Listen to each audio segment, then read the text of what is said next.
On est vraiment heureux de vous donner rendez-vous tous les samedis pour les soirées Free Worship Unité. Alors, passez le mot, on vous attend.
Pour passer un super moment ensemble, voilà quelques recommandations. Ne pas laisser un enfant tout seul devant l'écran. Toute la famille participe. Et on s'encourage à tout moment. Et mes Kids Family, bonjour, nous sommes heureux de nous retrouver, toujours dans notre thème Bottle Flip, parce que même secoué, avec Dieu, je retombe sur mes pieds. Et aujourd'hui, encore un super programme que vous allez découvrir avec notre phrase boost du jour. Alors, on va avoir des bouteilles, mais plein de bouteilles. Et il va falloir lire seulement les mots qui sont sur les bouteilles qui ont un cœur. Et bien sûr, dans l'ordre. Et à la fin, ça fera la phrase boost. À toi de jouer.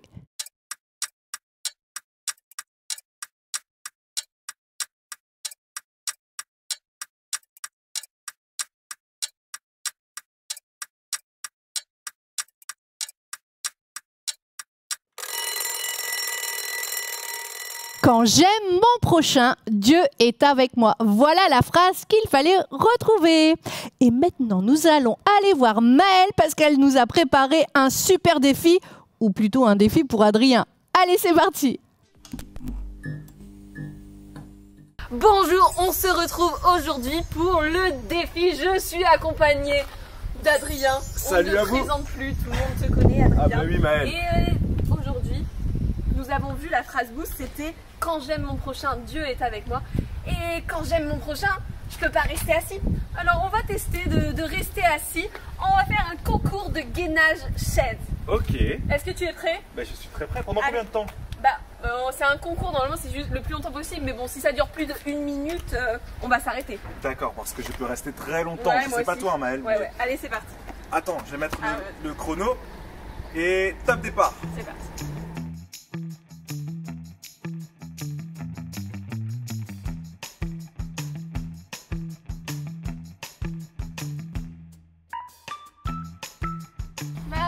Là. Bon, on est à combien de temps? Alors, on est à 40 secondes. 40 secondes. Maintenant, moi, je propose qu'on fasse qu'avec une seule jambe. C'est possible. Mais parce qu'on s'appuie sur la gouttière. Moi, je suis pas appuyée sur la gouttière. Je fais 135 secondes, plus que 5 secondes, on va tenir. Ouais. Là. T'étais sur la gouttière. Mais non. Tu triches. 1 minute. Il était assis sur la gouttière. C'est bon, on va faire ça. Et maintenant, c'est le moment de découvrir l'histoire biblique. Bon, personne n'a gagné, mais tu souffres, hein, je le vois. Tiens très bien, Maëlle. Alors, c'est parti, histoire biblique.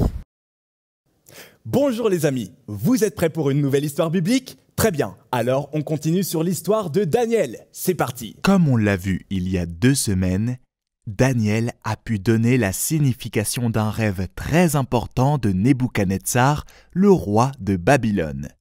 Eh bien, une nuit, alors que le roi dort paisiblement dans son palais, un nouveau rêve l'effraie.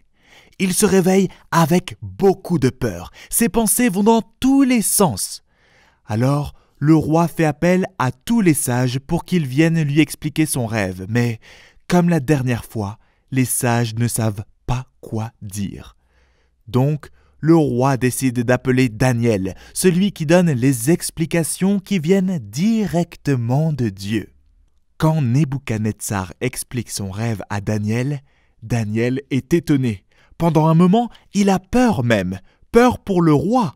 « Daniel, dit le roi Nebuchadnezzar, n'aie pas peur du rêve et de sa signification. »« Oh mon roi, dit Daniel, si seulement ce rêve n'était pas pour toi.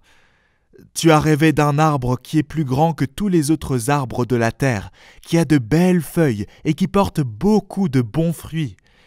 Eh bien, cet arbre-là, c'est toi, roi Nebuchadnezzar. Tu es grand et très puissant. Ensuite, tu as entendu dans ton rêve une voix venant du ciel qui ordonne de couper l'arbre et de le détruire, juste pour garder le tronc et ses racines. Cela veut dire, mon roi, que tu seras chassé et que tu ne vivras plus avec les hommes, mais que tu vivras avec les animaux. Tu vivras comme une bête jusqu'au moment où tu reconnaîtras que Dieu, le Très-Haut, est plus puissant que tous les rois de la terre, et que c'est lui qui décide de qui est roi et de qui ne l'est pas. Quand tu reconnaîtras que tu es en dessous de Dieu, Dieu te fera redevenir roi. Et ainsi, une fois de plus, Daniel interprète correctement le rêve du roi. Mais bon, le temps passe et le roi Nebuchadnezzar oublie un peu ce rêve-là. Et un jour, le roi se promène tranquillement dans son beau palais royal et il parle à voix haute en disant « Oh là là, c'est moi qui ai construit tout ce beau royaume parce que je suis tellement fort et tellement puissant. Tout ça, c'est pour ma gloire. » Et à peine le roi termine de parler qu'une voix qui vient du ciel lui dit « Maintenant, Nebuchadnezzar, tu n'es plus roi, et tu mangeras avec les animaux jusqu'à ce que tu reconnaisses que Dieu est plus puissant que tous les rois de la terre et qu'il décide de qui devient roi. » Juste à ce moment-là, Nebuchadnezzar devient comme un animal sauvage. Il ne vit plus avec les humains, mais il mange de l'herbe. Ses cheveux poussent très vite, et ses ongles aussi. Bref, ce n'est plus du tout un roi, et il ne ressemble plus du tout à un roi non plus. Et le temps passe, et passe. Mais un jour, Nebuchadnezzar le sauvage réalise vraiment enfin dans son cœur que c'est Dieu le Tout-Puissant. C'est lui le Très-Haut qui décide de qui est roi. C'est lui qui voit tous les hommes et toutes les femmes passer sur terre parce que lui vit éternellement. La vie de Dieu n'a pas de fin. Et quand Nebuchadnezzar réalise enfin tout cela, Dieu le rétablit roi. Il repart vivre dans son palais royal avec ses conseillers et ses sages. Maintenant, Nebuchadnezzar sait très bien que c'est Dieu qui l'a fait redevenir roi. Il a enfin compris que Dieu abaisse ceux qui sont orgueilleux, ceux qui sont trop fiers d'eux-mêmes. Et donc, Nebuchadnezzar devient humble. Il respecte Dieu. Il loue et remercie Dieu, celui qu'on appelle aussi le roi des rois. Et voilà les amis, ça se termine bien pour Nebuchadnezzar finalement. Heureusement pour lui. Après le règne de Nebuchadnezzar, c'est son fils qui va devenir le nouveau roi de Babylone, Belchatsar. Et la semaine prochaine, on va voir ce qui va arriver à Daniel et à Belchatsar. En attendant, vous pouvez relire cette histoire que je viens de vous raconter dans Daniel au chapitre 4. À la semaine prochaine. À toi de jouer maintenant. Pourquoi Nebuchadnezzar appelle-t-il Daniel ? Pour commander à manger ? Pour l'explication de son rêve ? Ou pour jouer au Monopoly ? Nebuchadnezzar appelle Daniel pour l'explication de son rêve. Que réalise Nebuchadnezzar ? Qu'il n'a plus de dents ? Que Dieu est tout puissant ?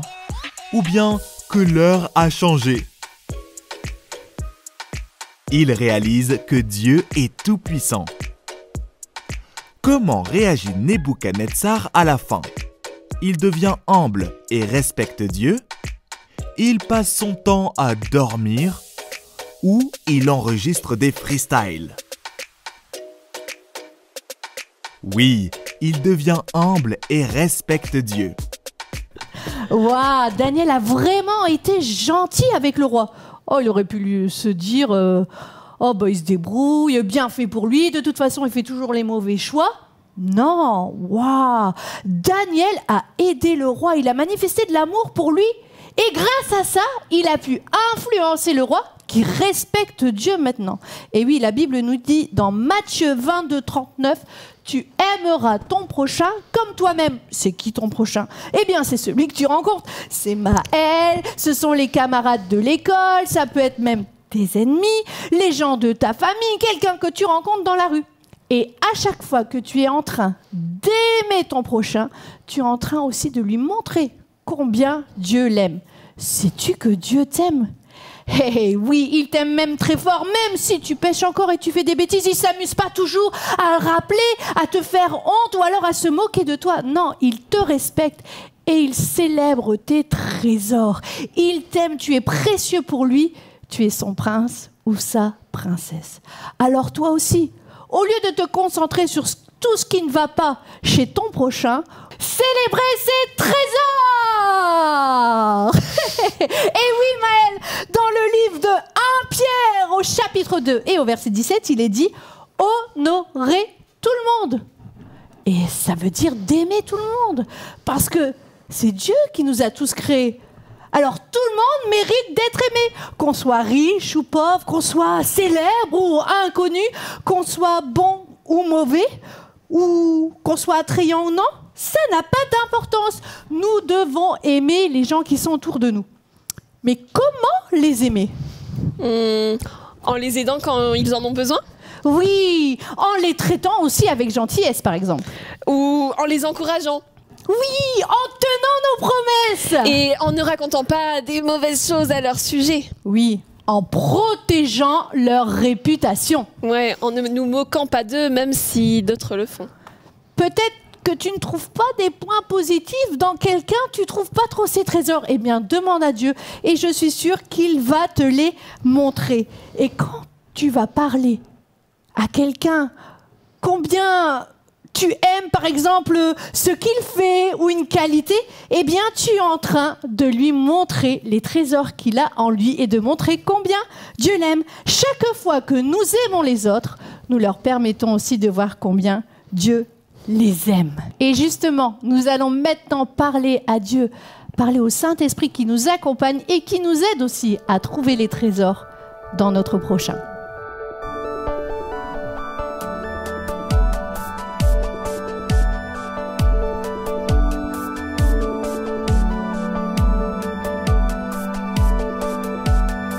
Saint-Esprit, tu es mon GPS. Avec toi, il n'y a pas de stress. Tu me parles avec tendresse. Donne-moi le courage de te suivre, d'écouter, de chercher ce qui te plaît. C'est toi qui m'aide à changer. Oui, tu m'aides. Je t'emmène partout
jamais tout seul, plus jamais tout seul.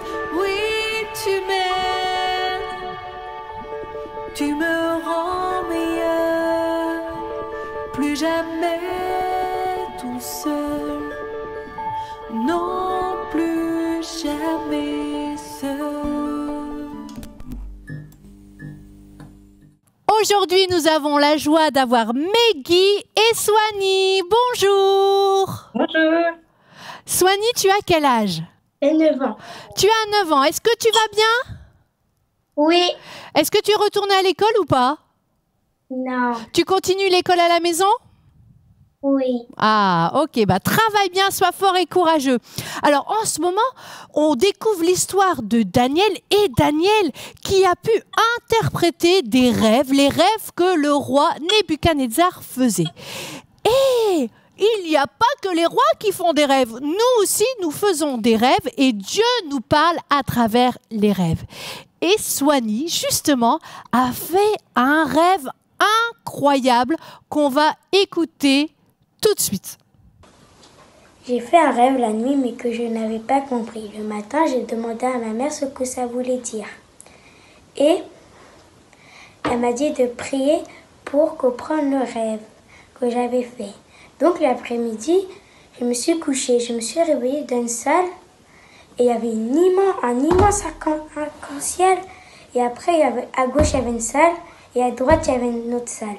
Et je suis allée à droite et j'ai ouvert des immenses portes et je suis assise sur les genoux de quelqu'un.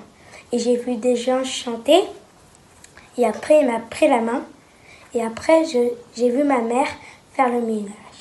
Après, il m'a repris la main, je suis allée en Chine et après, il m'a montré des gens qui priaient pour d'autres dieux. Et après, il m'a repris la main, il m'a montré des gens pauvres, j'en ai en Afrique. Et après, il m'a dit à la fin que parfois dans la vie, les bons payent pour les mauvais et il faut prier pour eux. Waouh, super Swanny, merci de nous avoir partagé ton rêve. Alors la première fois, tu ne comprenais pas vraiment et tu l'as refait encore ce rêve. Mais c'était qui ce monsieur qui te prenait par la main? Parce que c'était Jésus. Ah oui, est-ce que tu as vu son visage? Non, il y avait trop de lumière. Il y avait trop de lumière, tu voyais pas son visage. Et dans cette salle où il y avait plein de chants, est-ce qu'il y avait beaucoup de monde? Oui. Et est-ce que tu te sentais bien dans cette salle? Oui, apaisé. Ah, tu te sentais apaisé. Ah oui, quand on est avec Dieu, c'est vrai qu'on est dans la paix. Et à ton avis, pourquoi Dieu t'a permis de rêver ça? Qu'est-ce qu'il voulait te dire? Et je pense qu'il voulait dire, même dans tes soucis, il est toujours avec moi. Ah oui. Avec nous. Même quand on a des problèmes, il est toujours avec nous. Et comment tu t'es senti quand tu t'es réveillé de la sieste et que tu avais fait encore une fois ce rêve et que cette fois-ci, tu avais compris ce qui s'était passé? J'étais heureux et excitée. Ah, ok. Et tu as été tout de suite le raconter à maman? Oui. Ah, super. Est-ce que ça a changé quelque chose? Est-ce qu'après, tu as commencé à parler à Dieu plus? Tu t'es senti plus proche de Dieu? Oui. Super. C'est vrai que je dis souvent aux enfants, le soir, quand vous endormez, demandez de rêver. Demandez à Dieu de rêver au sujet du royaume des cieux. Les cauchemars, on n'en veut pas. Nous, on veut rêver des choses du ciel. Alors, merci beaucoup, Swanny, de nous avoir partagé ton rêve. Merci beaucoup. Et maintenant, c'est le moment d'aller retrouver quelqu'un que nous aimons beaucoup, beaucoup. C'est Bottle Flipman!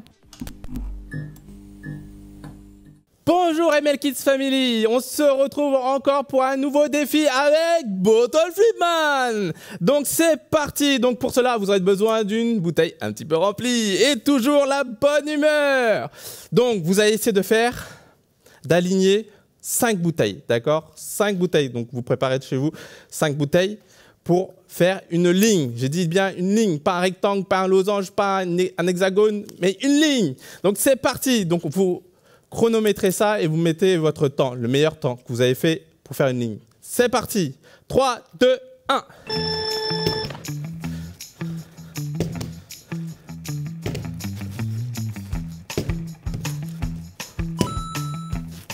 Une, Bon, c'est presque...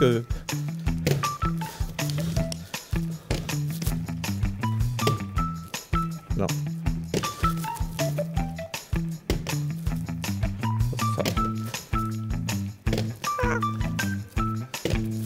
Non, non, t'inquiète. Ouais. 30 secondes. Et la dernière. Ah, c'était sur le fil. C'est parti. Et là, j'ai envie de faire ma danse de la victoire. C'est parti. Ouais.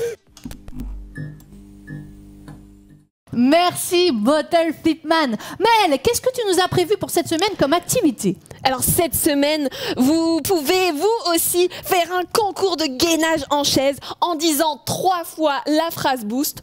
Quand j'aime mon prochain, Dieu est avec moi. Et vous le dites 3 fois. Vous vous filmez en format paysage et vous nous l'envoyez sur le WhatsApp. Oh oui, dépêchez-vous de nous envoyer toutes vos vidéos parce que la semaine prochaine, c'est le zapping où on pourra vous découvrir tout ce que vous avez fait avec les activités de Maëlle. Maëlle, tu nous parles du WhatsApp justement. Et oui, si vous n'êtes pas encore inscrit sur la liste de diffusion, vous pouvez enregistrer le numéro, vous nous envoyez un message avec votre nom et votre prénom et comme ça, nous, on vous ajoute et vous pourrez recevoir les défis, des concours et plein d'autres choses. Merci Maëlle. Alors je crois que maintenant c'est fini pour aujourd'hui. D'accord? Mais par contre, n'oubliez pas d'aimer la vidéo, de la partager. Et on se dit à la semaine prochaine. À toi de jouer maintenant. De quelle attitude avons-nous parlé aujourd'hui? Prendre des douches? Aimer les autres ou bien ramasser des haricots? Ben oui, aimer les autres bien sûr. Quelle est une des façons d'aimer les autres? En les critiquant, en écrasant leurs pieds ou en les aidant quand ils en ont besoin? Bien joué, en les aidant quand ils en ont besoin. Maintenant, prépare ta Bible et recherche le plus rapidement possible Romains chapitre 12, verset 10. Chronomètre-toi et partage-nous ton record. Tu peux mettre pause. Bravo, lisons-le ensemble. Par amour fraternel, ayez de l'affection les uns pour les autres. Par honneur, usez de prévenance réciproque. À la semaine prochaine!